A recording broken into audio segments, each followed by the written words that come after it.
ಜಯವಾಗಲಿ. ಕಿತ್ತೂರಾಣಿ ಚೆನ್ನಮ್ಮಂಗೆ ಜಯವಾಗಲಿ.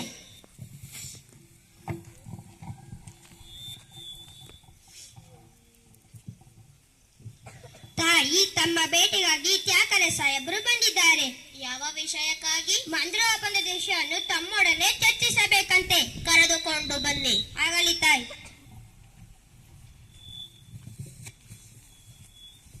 Good morning Chennamma. Good morning. ಕುಳಿತುಕೊಳ್ಳಿ.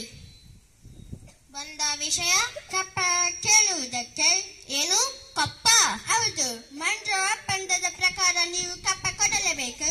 ಕಬ್ಬು ತಿನ್ನುವುದಕ್ಕೆ ಬಿಟ್ಟ ತಪ್ಪಿಗೆ ಕೂಲಿ ಬೇರೆ ಕೊಡಬೇಕೇನು? ಮೋಡ ಮಳೆ ಸುರಿಸುತ್ತದೆ, ಭೂಮಿ ಬೆಳೆ ಬೆಳೆಯುತ್ತದೆ, ನಿಮಗೇಕೆ ಕೊಡಬೇಕು ಕಪ್ಪ?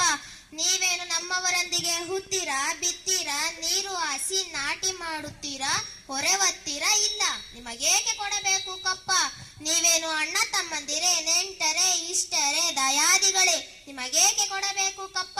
ಚೆನ್ನಮ್ಮ ರಾಣಿ, ನಡಗಿ ಸಾಯಬೇಡ, ಕುಳಿತುಕೋ. ಇಂಥ ಕಷ್ಟದಲ್ಲೂ ಇಷ್ಟೊಂದು ದರ್ಪವೇ? ಅದು ಕನ್ನಡಿಗರ ಹುಟ್ಟು ಗುಣ. ಈಗ ಜಂಬ ಕೊಚ್ಚಿಕೊಂಡ ಮೈಸೂರು ಮಣ್ಣು ಪಾಲಾಯಿತು. ಅದು ನಿಮ್ಮ ವೀರತ್ವದಿಂದಲ್ಲ, ವಂಚನೆಯಿಂದ. ಮೈಸೂರನ್ನು ಹಾಳು ಮಾಡಲು ಮರಾಠರನ್ನು, ಮರಾಠರನ್ನು ಹಾಳು ಮಾಡಲು ಮತ್ತೊಬ್ಬರನ್ನು ಎತ್ತಿ ಕಟ್ಟುತ್ತಾ ಇಡೀ ಹಿಂದೂ ದೇಶವನ್ನೇ ನುಂಗಲು ಬಂದಿರುವ ನರಿಯ ಜಾತಿಯವರಲ್ಲವೇ ನೀವು?